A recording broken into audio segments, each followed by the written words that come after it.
Most of you aren't subscribed. Make sure to subscribe, as it helps out the channel. Without further ado, beginning our series, we follow our MC Haru, promising to never forget about his childhood friend Mi, even after he moves away. As a promise, Haru promises to return and marry Mi, but as we cut to the present we see an older-looking Haru daydreaming whilst on a bus, suddenly noticing a young girl staring at him. Out of nowhere, their bus suddenly swerves out of control, accidentally driving into a railway only to be struck and crumpled by a train. As Haru's life flashes before his eyes, he can only remember the moment when Mi agreed to marry Haru in the future, but as Haru awakens, he seems to have been transported to another world. Located in the kingdom of Beltram, in the year 991, Haru wonders if he is Ryo or Haru. Going through his past life memories, Haru manages to easily remember his time sparring with his master, along with the moment he saw Mi flirting with another boy. But as Ryo attempts to sort out his memories whilst having a fever, he suddenly hears some men calling out to him, surprised to see that Ryo is still alive. Ignoring Ryo, the men place a precious piece of cargo, all sitting down to enjoy a meal, pleased to have earned 10 gold coins for a simple job. Starving, seeing the men eat, the men order Ryo to get lost and wash himself, forced to leave as he scrounges for some wild berries. Knowing that in his former life he was Haruto, a 20-year-old university student, Ryo reminds himself that in his new body he is a boy that needs to avenge his mother. Flashing back, Ryo faintly remembers his time with his mother, curious as to why their family has unique black hair. Upon learning that his grandparents also have black hair, Ryo asks to visit them in Yagumo one day, but before that could happen, Ryo's mother was sadly slain. Wiping away his tears, Ryo prepares to head back, but is suddenly stopped by some girls in hoods, demanding to know if Ryo has seen a purple-haired girl anywhere. Believing that Ryo is incapable of speaking, the girls prepare to leave, but Celia speaks up, asking Vanessa for permission to interact with Ryo a little longer. With a calmer tone, Celia asks for Ryo's name, impressed to see Ryo's black hair. Celia asks if Ryo could tell them where to look if they are searching for a missing person, but Ryo advises against it, especially since the ladies are wearing such nice clothing. Realizing that Ryo is right, Vanessa states that they should return with a more fitting disguise, but the two younger girls get worried they won't find Flora in time. Just in case, Vanessa asks for Celia to scan the perimeter so as to not waste time, prompting Celia to cast a large search spell, something that shocks Ryo. Surprisingly, Celia along with the girls realize that Ryo has magic flowing out of his as well, something quite rare especially amongst orphans. Seeing as there were no other magic sources detected, the girls conclude that Flora must be up ahead, but first the girls head off needing to change. Before she forgets, Celia hands Ryo payment for the advice, shocking Ryo as Celia paid him quite a lot of silver coins. Fearing the coins will get stolen, Ryo quickly runs back home, announcing himself as he enters the home. Ryo is caught off guard when an assassin lunges towards his heart. Having barely missed Ryo's heart, Ryo loses his pouch of coins as the pouch protects him, but Ryo also notices that all the men from earlier have been slain. As the assassin prepares to finish off Ryo, a sudden spirit appears before Ryo, offering to show Ryo how to control his magic. In a split second, the spirit advises Ryo to take the magic overflowing from his body and use it to physically enhance his body. As the spirit departs, Ryo listens to the spirit's advice, slipping a slash from the assassin, only to land a clean punch on the attacker's stomach. Surprised, the assassin casts an enhancement spell of his own, attempting to match Ryo's speed. Ryo nonchalantly flips backwards only to land a kick to that attacker's face. Now annoyed, the attacker goes rogue, swinging his blade aimlessly, but Ryo takes the chance to bind and break the attacker's knife-wielding arm. Shocked at Ryo's athletic feats, the assassin tries to grab a hold of Ryo, but Ryo simply flips the attacker over, knocking him out before Ryo can land any more blows. Assessing the situation, Ryo notices the precious cargo is squirming, choosing to open the bag only to confirm that it is indeed the purple-haired girl, Flora. In complete shock, Flora begs Ryo to take her home, offering to pay him fine if he complies, but before she can say anything further she falls unconscious. With nothing else to do, Ryo begins lugging Flora out of his village, but spots Celia and the other girls have returned with new disguises. Believing that they caught Ryo red-handed, Christina slaps Ryo in the face, calling the others to check on Flora. Stepping in, Vanessa asks Celia and Rona to begin healing Flora whilst they speak with Ryo, but before Ryo can explain the situation, Christina accuses Ryo of kidnapping Flora. Seeing as Christina isn't listening, Ryo attempts to grab Christina's hands, but upon realizing that Christina is being injured, Vanessa raises her blade to Ryo. Diffusing the situation, Vanessa states that Rio will follow them back into town, but seeing as he has no choice, Rio accepts. A few minutes later, the kingdom's men seize Rio's home, discovering that the assassin is still alive, but in the crowd a hooded figure destroys a mysterious object, tying up any loose ends. Cutting to the royal kingdom, we see that Rio has been tied up and is now being interrogated by the vice-captain of the royal guards, Charles Arbor. Charles states that if Rio cooperates, he'll promise Rio will be released, but when Charles demands Rio admit to kidnapping the princess, Rio refuses to lie. Punching Rio in the stomach, Charles insists the Rio play along, but at the same time Flora awakens caught up on everything that has transpired. Hearing that the boy that saved her is being interrogated, Flora rushes to get permission to speak with him, but as the sun begins to set, Rio is seen badly beaten. Refusing to divulge any sort of information, desperate, Charles continues to lay into Rio, but Charles's men wonder if they should stop. Charles reminds his men that they were the ones that allowed Flora to be kidnapped, so they need to redeem themselves, but at the exact moment, Celia and Vanessa appear, demanding to know what is happening. Announcing that Flora owes her life to Rio, Charles and his men have no choice but to let Rio go, cutting to later that night when Rio has been healed by Celia, learning that Celia is learning healing magic. Happy to see that Rio is alright now, Celia apologizes for all the trouble Rio's been put through, revealing that the king would like to congratulate Rio for his help today. Surprised by the sudden turn of events, Rio asks if Celia would help teach him the proper etiquette to greet the king, cutting to the next day when Rio has cleaned up his scruffy-looking demeanor, revealing himself as a handsome prince, as he kneels before the royal family. Several days later, Rio is seen speaking privately with Celia, telling Celia how he has yet to learn how to read and write. Understanding the situation, Celia offers to tutor Rio after school, instructing Rio to visit her in her lab under the library. As Celia guides Rio to his first class, Celia reminds Rio that the students within the school reign from noble families only to officially welcome Rio to the Beltram Royal Academy. With Celia introducing Rio to everyone, all the students immediately gossip about how a boy from the slums had saved a member of the royal family and henceforth was allowed into their prestigious school. Flashing back, when Rio had kneeled before the royal family, the king had thanked Rio for saving his daughter, offering to sponsor Rio and grant him a scholarship to attend the Royal Academy. With Rio introducing himself, Rio is immediately mocked and laughed at, but as class starts, Rio is forced to sit at the front alone. Kicking off the class, Celia asks everyone to attempt to solve the problems she's written on the board, but as Rio attempts to work on the problems, Celia reassures Rio that he doesn't need to push himself since it's his first day. After school, Rio goes in search of Celia's lab, knocking on her door only to spot a frantic Celia answer the door. Seeing Celia shaken up, Rio realizes Celia forgot about their private lessons, but Celia still warmly welcomes Rio into her messy-looking room. Seeing all the books scattered around, Rio wonders how old Celia is, shocked to hear that Celia is only 12 years old but has already graduated high school. Working through the afternoon, Rio impresses Celia as he solves simple multiplication and division problems, something only Princess Christina is capable of as well.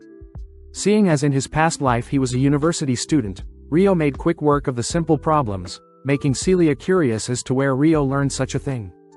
Rio mentions how his deceased mother also helped teach him things, but Celia changes topics, offering Rio some tea to stop Rio from thinking about his deceased mother.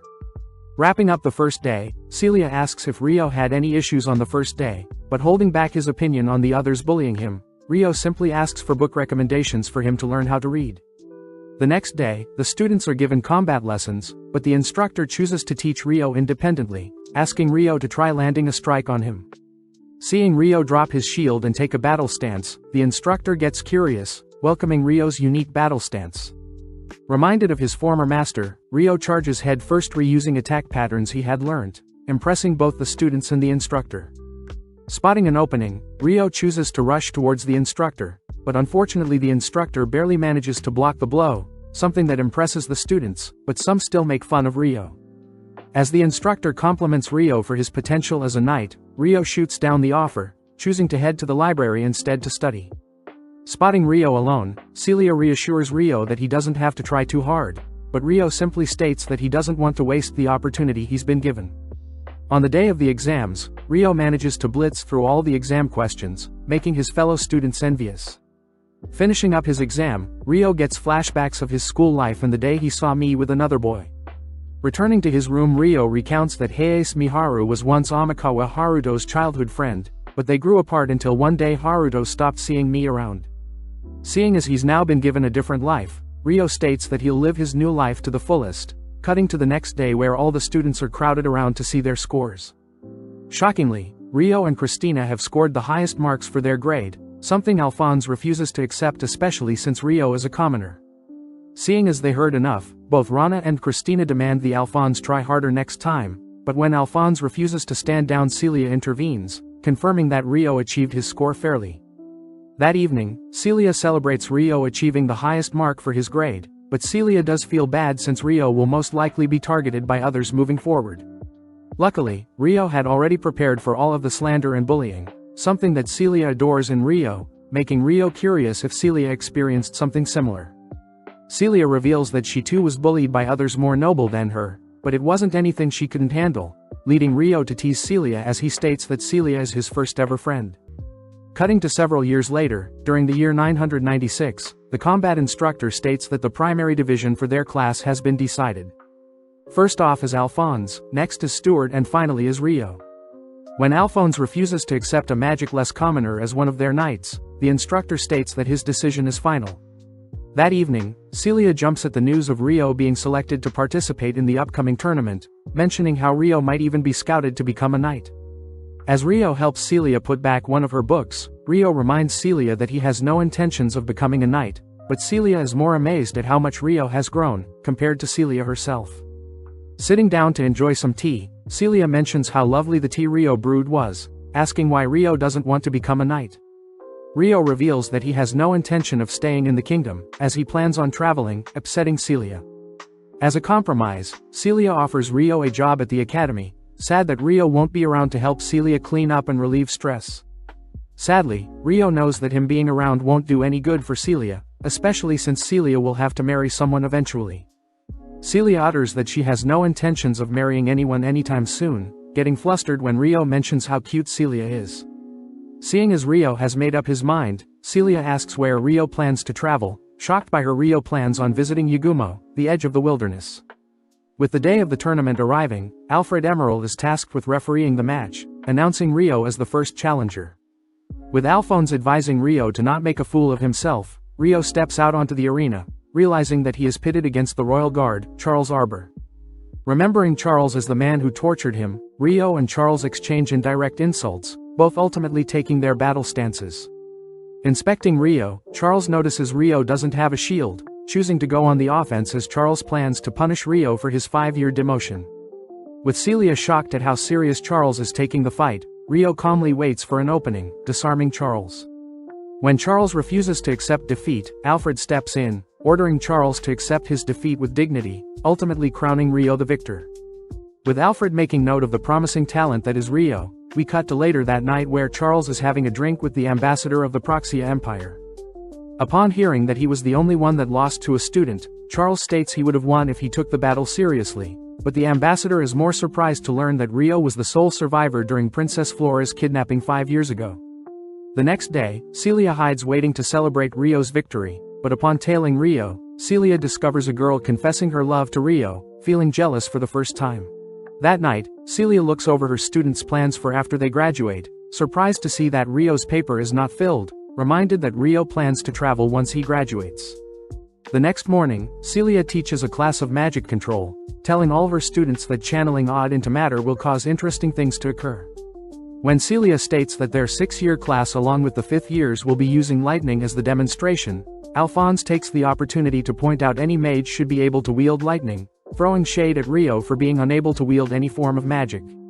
Seeing as Alphonse and his friend are mocking Rio, Celia asks for the two to demonstrate their lightning control, watching as the two boys show off their magic circle. Just as Celia suspected, the boys have yet to master even the basic lightning spell, shutting all the blinds and dimming the room. Celia states that although a person's affinity dictates the user's ability to wield magic, a person's use of artifacts and training also play a crucial role. As a demonstration, Celia combines 2 spells, conjuring multiple light balls that explode, lighting up the darkened room. With Rio amazed by Celia's amazing feat, he secretly wonders why he's able to copy Celia's spell, but with a smaller output. Wrapping up the class, one of the students, Stuart, praises Celia for her amazing feat earlier, turning to Rio only to scold him for flirting with Celia. Not wanting any trouble, Rio apologizes all whilst Flora watches, but Celia steps in, asking Stuart to stand down and not make a fool of himself. As Rio leaves the room, Flora wonders if she should have said anything, but Christina reminds Flora that not intervening and not causing a scene was the right thing to do, something Rio understands very well. Cutting to their students' next exercise, the students are tasked with an outdoor practicum in hopes to test how well the students have learnt military exercises. When Flora gets nervous, Rana reassures Flora that most activities are done in teams and that they shouldn't be facing anything too dangerous. Taking charge, Alphonse states that they'll be taking the shortest path to reach their goal, with the plan to finish before sunset.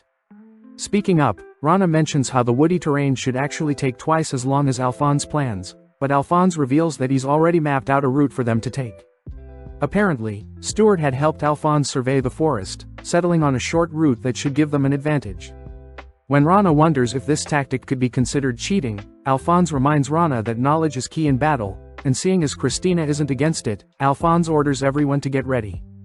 Off to the side, Stuart tells Rio he should be grateful, ordering Rio to carry all of the team's luggage.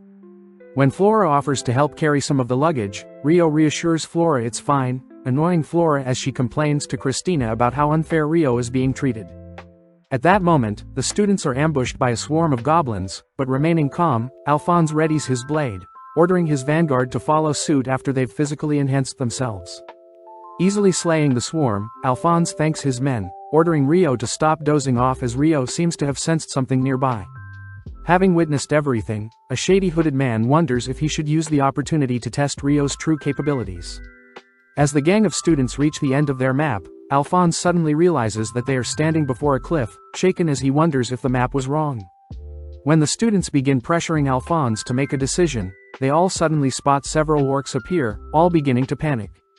As Alphonse tries to calm everyone down, Stuart is suddenly cut by one of the orcs' spears, stuttering around only to accidentally shove Flora off a cliff. Reacting fast enough, Rio physically enhances his body, leaping towards Flora, only to push Flora back onto the cliff as Rio himself free falls down.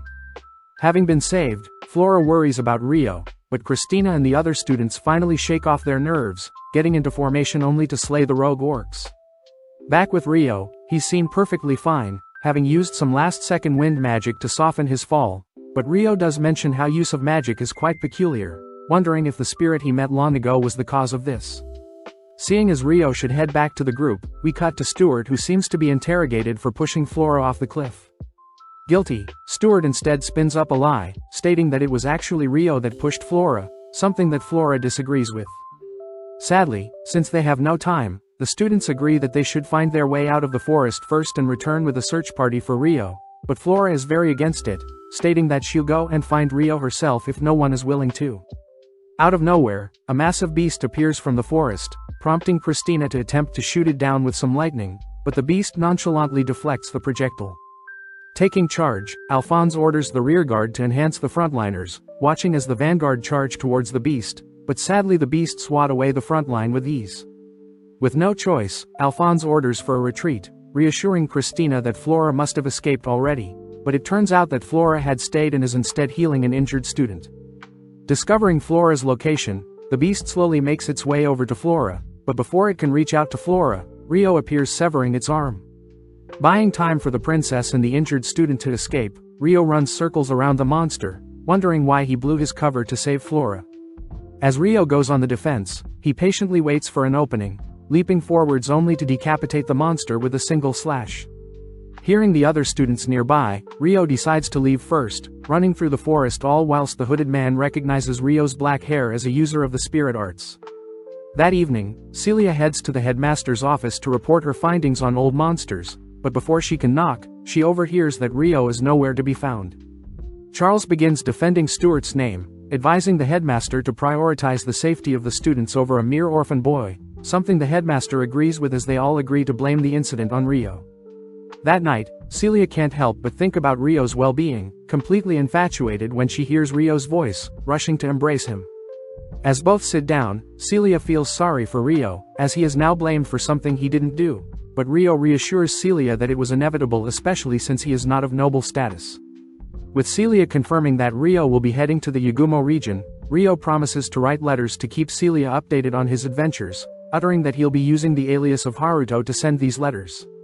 With nothing else to say, Celia asks that Rio come back one day, but as Rio leaves, Celia cries that she'll be waiting for Rio's letters and his return. At the same time, we see Charles visiting a strange person, giving them the scent of Rio only to order for Rio's assassination. Check out one of our other videos on the screen or in the info card above. Subscribe, like and comment.